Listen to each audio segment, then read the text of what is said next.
ભરૂચ જિલ્લાના ઝઘડા તાલુકાના ગોવાલી ગામની સીમમાં આવેલી સરકારી ગૌચર જમીન પર નિયાઝ ઉર્ફે નિયાઝ બાપુ સમીર દિવાન દ્વારા કરવામાં આવેલા ગેરકાયદેસર બાંધકામ અને અતિક્રમણના વિરુદ્ધમાં સમસ્ત સનાતની હિન્દુ સમાજ ભરૂચ દ્વારા જિલ્લા કલેક્ટરને આવેદનપત્ર પાઠવવામાં આવ્યું હતું।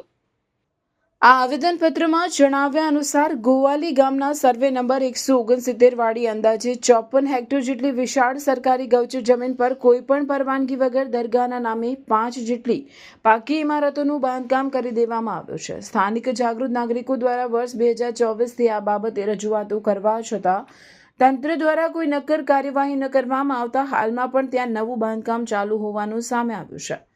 લેન્ડ ગ્રેબિંગ હેઠળ આ મામલે સત્તાવાર ફરિયાદ નોંધાઈ હોવા છતાં અતિક્રમણ યથાવત છે। સમસ્ત સનાતની હિન્દુ સમાજે આક્ષેપ કર્યો છે કે જે ગામમાં મુસ્લિમ વસ્તી નહિવત છે ત્યાં આ પ્રકારનું ધાર્મિક બાંધકામ ઊભું કરીને ગરીબ અને વનવાસી પરિવારોને ધર્માંતરણ માટે લલચાવવાનું ષડયંત્ર રચાઈ રહ્યું છે।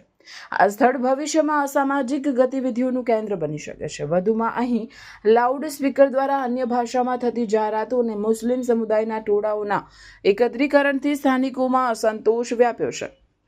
હિન્દુ સમાજે માંગ કરી છે કે જો સરકાર દ્વારા સોમનાથ દ્વારકા જેવા વિસ્તારોમાં દબાણ દૂર કરવામાં આવ્યા હોય તો ગોવાલીમાં પણ કાયદાની સમાન અમલવારી કરી તાત્કાલિક બુલડોઝર ફેરવવામાં આવે। ગૌચરની જમીન પશુઓના ચારણ માટે મુક્ત કરી અતિક્રમણ કરનાર સામે કડક કાયદાકીય પગલાં ભરવાની ઉગ્ર માંગણી કરવામાં આવે છે।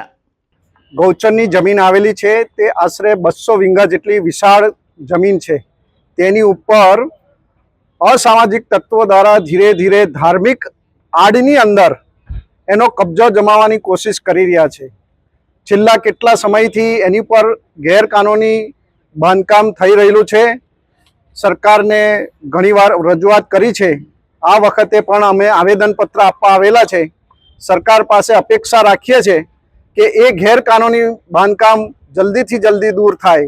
એ અવાવરૂ જગ્યાએ હોવાથી ત્યાં ઘણા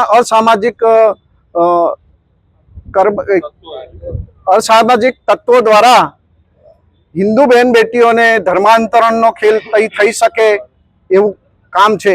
એટલે જલ્દીથી જલ્દી સત્વરે એ નિર્મૂળ કરવામાં આવે અને સરકારી જમીન, અમે તો ઉલટા સરકારને દિશા નિર્દેશ કરીએ છીએ કે આ આપણી જમીન છે, એની પર જે અસામાજિક तत्वों द्वारा जो कब्जो जमावेलो छे ये दूर करो।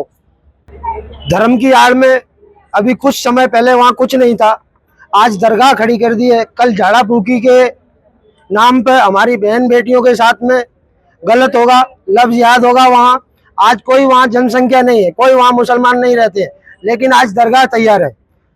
तो आज दरगाह तैयार है, कल गलत एक्टिविटियाँ भी तैयार हो जाएंगी, वहाँ होने लगेंगी। कल वहाँ गाय के साथ भी कुछ गलत हो सकता है, हमारी बहन बेटियों के साथ भी कुछ गलत हो सकता है। तो मैं सरकार से यही निवेदन करता हूँ कि हम सब हिंदू भाइयों की भावनाओं को समझते हुए आप सख्त से सख्त कदम उठाइए। हमारी गौचर भूमि है जो उसको आजाद कराइए। और जगह जगह ये घटनाएं सुनने को मिल रही हैं कि हमारी जो गौचर भूमि है उसको अपने वक्फ बोर्ड के नाम पर वो कहीं भी कंस्ट्रक्शन खड़ा कर देते हैं। तो हम सरकार से यही चाहते हैं कि जो सरकार की जमीन है उस पर अगर हिंदू कुछ नहीं बना सकता है तो फिर अदर कास्ट के लोग कैसे अपनी तैयार कर देते हैं उस पर जमीन है। तो विधर्मियों को ऐसा मौका ना दिया जाए, सरकार से यही निवेदन है। जय जय श्री राम, जय जय श्री राम।